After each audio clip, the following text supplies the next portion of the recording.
So I wanted to make this video about why I think it's easier to save when you earn a low income, because I have seen people in my life, around my life, friends, family who make a lot more money than me, but are not able to save as much money as me.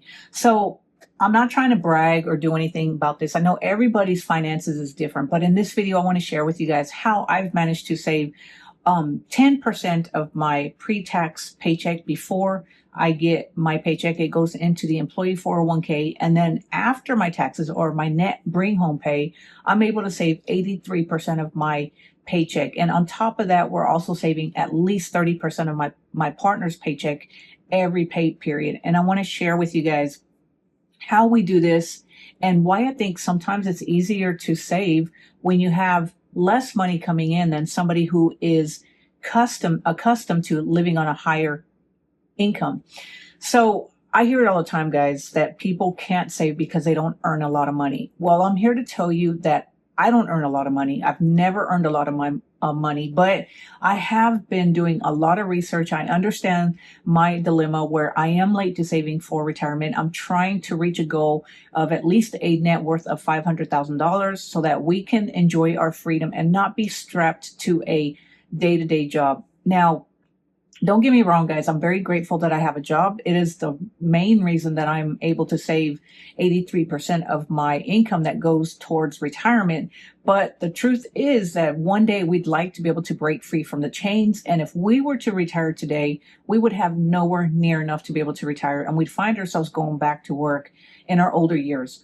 So let's talk about this. If you don't earn a lot of income, you're probably thinking that it's very hard to start saving money. And while I am not going to say that it's easy, it is not always easy. It is challenging.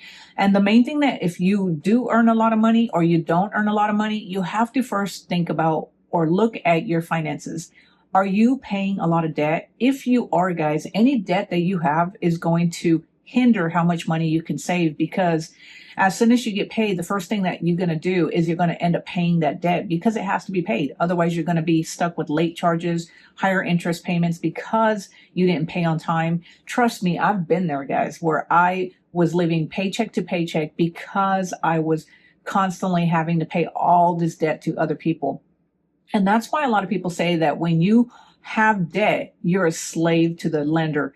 So the first thing, if you have a lot of debt, you first have to focus on paying that debt off, especially if the interest rate is more than any interest rate you're going to get on any type of savings or investments. You want to get rid of that consumer debt because that is what's hindering you from putting away as much money as you possibly can.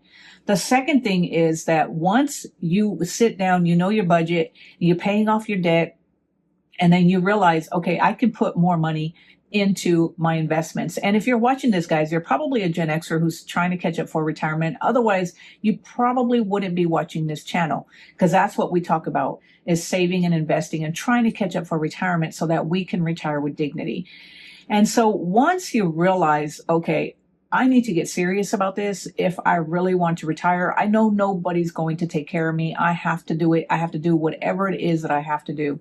You have to just make the sacrifice. The first thing I would do is, if your employer has a 401k for your job, I would go ahead and invest in that. Now, I'm investing, at the time of this video, I'm investing 10%. But after watching a video on another channel, they were talking about that she started firing at 50 years old, firing, which is meaning that she's saving and investing as much as she possibly can.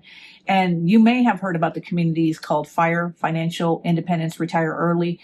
Well, these are geared towards younger people who want to retire early. I watch a lot of those videos, even though I am in my 50s, it's a little late. It doesn't mean that I can't do everything that I possibly can to try to retire by the time I'm 60. So I was watching her video, and on her video, she clearly stated that if you are behind on retirement and you're older, then 10 to 15% saving pre-tax for your 401k, employer sponsored 401k, then it isn't going to be enough. She did 25% and she started saving and investing for her retirement at age 50. So I'm really thinking that when I get back on from vacation, I'm going to go ahead and I'm going to bump that up to at least 20%. So right now, guys, I am investing 10% pre-tax. And then when I get my net pay, my bring home pay, I invest 83%. And I honestly can't believe I invest 83% of my paycheck. But the truth is that I want to share with you guys where that money is going. So every month for the last couple months, well, actually, I am almost done investing in or maxing out my Roth IRA for 2025. So now I got it down to where if I invest $300 every month, I will max out my Roth IRA by December. So that is my goal. Every month I invest $300 into my Roth IRA. And then I take $50 of that and put it in a brokerage account where I buy a dividend SCHD. And then I am taking $500 every month, every month, $500, or actually it's every pay period. I don't know. Either way, I'm taking the rest of the money that I allocate towards my investments, and I'm putting it inside of Bitcoin and buying Bitcoin. So that's where all my money is going, into my Roth IRA, my brokerage account, and my Bitcoin account, besides my pre-tax investment that goes into my employee-sponsored 401k. And let me tell you guys something. Like I said, I don't make a lot of money. So taking this money and investing it, while it is hard, the truth is I've never made a lot of money. So I don't know what it's like to have a lot of money, whereas somebody who makes six figures, they probably make thousands more than I do every month, and they probably have a higher standard of living than I do. So for me, taking 83% of my income and investing it, while I don't make a lot of money, is really not a big deal to me. I mean, don't get me wrong. It is hard to go to work and invest most of your money because it feels like you're not keeping anything for myself. It feels like I'm not keeping anything for myself, even though I do keep maybe a few $100s, not many. I mean, it's nothing what I keep for myself. The truth is that I'm not really missing it. Sometimes it is challenging to go to work knowing that I'm working just to save and invest, and that's it.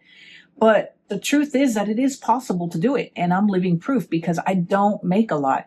Now, that said, guys, I know that a lot of people are going to say, well, that's kind of boring to go to work and invest and save everything that you earn.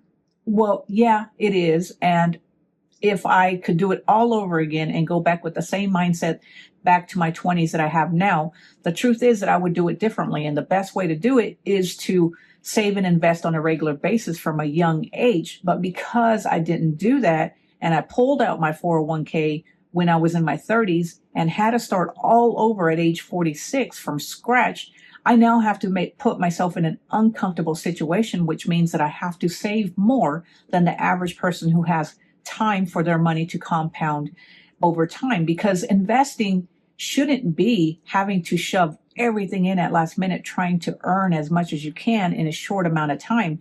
If you do it or did it on a regular basis from a young age, you wouldn't have to shovel everything you earn inside of it. You could have the time for the money to compound, but because I still have a little bit of time, not as much time as somebody who's in their 20s, I have to do it a little bit different. I have to be willing to invest more money. And that's the reason that I'm investing and saving 83% of my paycheck.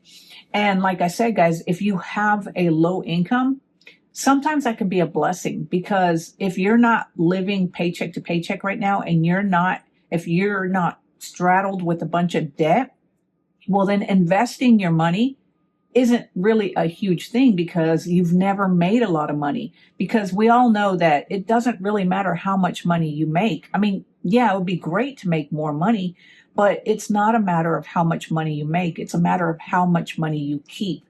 So that's my mentality, guys. And that's why I think sometimes it's easier to save more when you have a low income.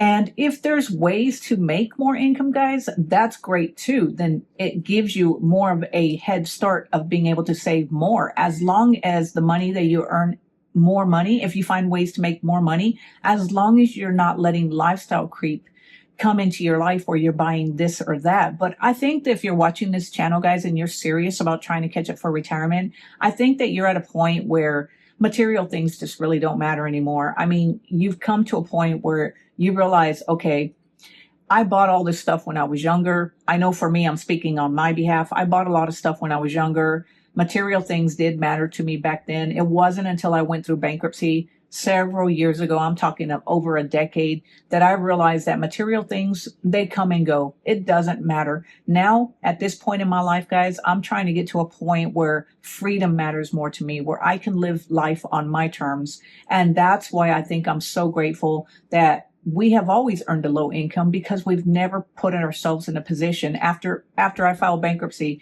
We've never put ourselves in a position to where we couldn't afford to pay anything. Now we are in a position where if we buy something, we make sure that we have the money to buy it. Now, we understand also that you can't always just save every penny and sacrifice today for tomorrow, because tomorrow isn't guaranteed. However, if you're older like me, guys, you're healthy, and you know that you're headed down the path of eventually you're going to want to retire, there's a few sacrifices you have to make. And one of them is that you're going to have to shovel in as much money as you possibly can, especially if you're trying to catch up for retirement. And guys, that's what I'm doing right now with my goal right now of reaching a net worth of $500,000, of at least $500,000. I have to shovel in as much as I possibly can. And that's why I'm thinking about increasing my pre-tax contributions to 20%, either 20 or 25%, and continuing to invest at least 83% of my income, while also investing and saving at least 30% of my partner's income. And the reason that we're only doing 30% of my partner's income is because she doesn't have she's never worked for an employer that has a 401k plan. So we do all the investing ourselves. So she maxes out a Roth every year and then puts money into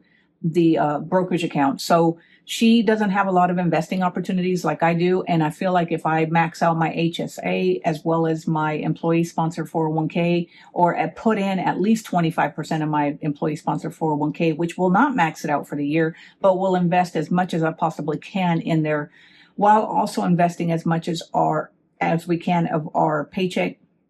And we haven't noticed a difference in what we can or cannot do, because like I said, one of the biggest things that we have cut out is our spending. And honestly, I think that's what gets people in a lot of trouble. It's what got us in a lot of trouble. And now that we understand that we have the same goal of saving and investing so that we can buy our freedom, I think it's a lot easier to save and invest as much as we possibly can out of each paycheck, while also enjoying today by taking a couple of vacations every year, maybe one big vacation, and doing little stuff locally that we can enjoy around here, like hiking, biking, and just doing local things that don't cost a lot. So anyway, guys, I wanted to share this video because I think that some people, myself included, when I started saving, was thinking that, I don't earn a lot of money, so how can I save and catch up for retirement? Well, that's really it, guys. You just have to be willing to give more of your paycheck away to your savings and investments to help you reap a better tomorrow without sacrificing today, guys. There has to be a happy medium, a balance, so that you're not investing 100% of your income and then realize that you're not going to have time to enjoy that later on. So anyway, guys, I wanted to share this video. I hope it motivates you, especially if you're a low income earner like me. And if so, let me know down in the comments below, what percentage of your paycheck are you investing? And are you a high income earner or a low income earner? And guys, if you enjoyed this video, click on that subscribe button, click on that like button, and join me on my journey to reaching a net worth of at least $500,000 so that we can retire with dignity. And until next time, guys, I will talk to you later. Have a great day. Bye.